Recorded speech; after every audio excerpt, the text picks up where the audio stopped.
Hey, good evening, YouTube. Hi, everybody. I'm just going to do a quick video. Something I think people should think about, um, particularly in our talk and discussions of the militia and preparations here in America. Obviously, there's a lot going on in Iraq, and as you see by the headline here, this is from yesterday. Um, Situation there.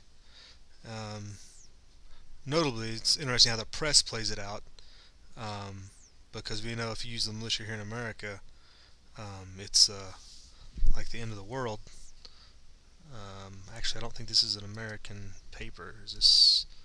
Yeah, this is the New York Post. Okay. Uh, but talking about this, talking about the Shiite militia battling the what they're calling Sunni terrorists or the ISIS um, people, and that battle that's going on there, and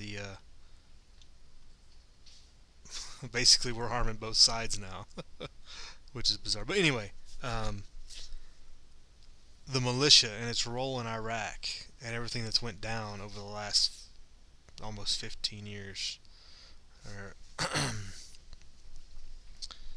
or I guess you could. Some of this is going to have its history back to the early '90s, actually. But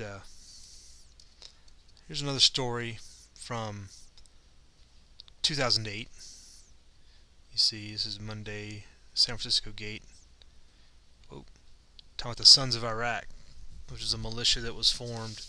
Well, we started calling it a militia. It had formed long before this, but that basically, when the Al Anbar province blew up after the occupation started, um, the Sunni militias were getting by fits. Well, we co-opted them and had them start working for us. And this is a picture of them. They started getting paid and everything, and there was then corruption began and everything else. But I guess the point here is those Sunni militias who are loyal to their local religious leaders usually, but their local neighborhoods in particular, um, caused the U.S. to rethink their strategy and redo their treatment of the people and what they were doing, um, because these were locals fighting in their local areas against the occupying forces. So there's that history there, and the organization, that was a large part of those people. Those were just unorganized. That's the essence of the unorganized militia, was that Sunni uprising and the Sons of Iraq, as it became known later. Um, but they were definitely fighting for their local neighborhoods, and they caused a lot of problems in Al Anbar until people came to a meeting and came to an understanding and whatnot. Um, so that's one example of kind of the militia and its activity in Iraq. But even going, here's another story from '08 talking about the Sons of Iraq, Stars and Stripes, neighborhood and militia groups, which militias always should be a neighborhood group. Um, but basically, what I'm getting at is um, America and Americans need to take cue from this and prepare accordingly. Um, we shouldn't be waiting like these Shiites to join and prepare for your own self-defense. These are the guys you want to model yourselves after. The Kurds have had arguably one of the best militias around, which now they're basically their own military force within the country. But the Kurdish area of Nineveh, after the Gulf War, basically formed their own military, which to a certain degree there was their own special forces support and stuff like that up there, but they were able to maintain their autonomy during Saddam Hussein's reign with basically an established militia. Um, some of them were full time, but a lot of them were just militia part time types. They would mobilize when called upon, and that's what it talks about here. mobilizing to stop the ISIS threat that came towards them. There's a reason they turned south from Mosul instead of pushing into the Kurdish-held regions. And apparently there were some fights, and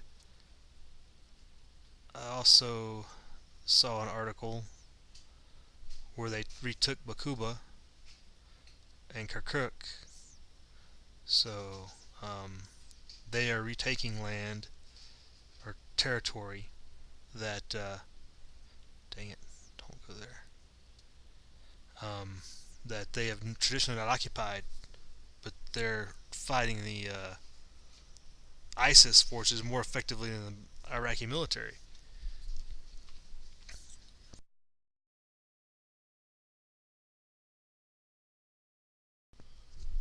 So I think what I'm trying to emphasize here is these supposed militia types, or yeah, they are militia types, not supposed, being more effective than a standing army, and that that's what you can expect when you are fighting for what is closest to your home.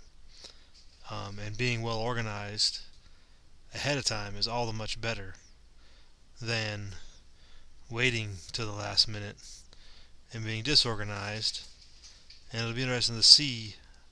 This could be a pretty brutal fight. I mean, this is becoming divided upon religious lines now.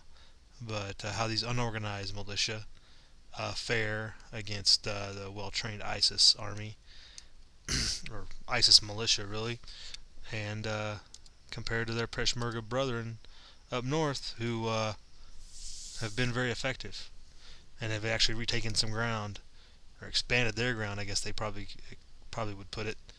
Um, and you can see that flag that they wear on their patch of Kurdistan, self-declared, um, that's where allegiance lies. But be interesting to see. But an organized militia will always fare better than an unorganized militia, and it's better to be that way, get that way now, and prepare for the worst. And watch what goes on in Iraq. We can pretty much expect that our military won't be here to protect us in a similar fashion. Alright, YouTube, just something to think about. Live free.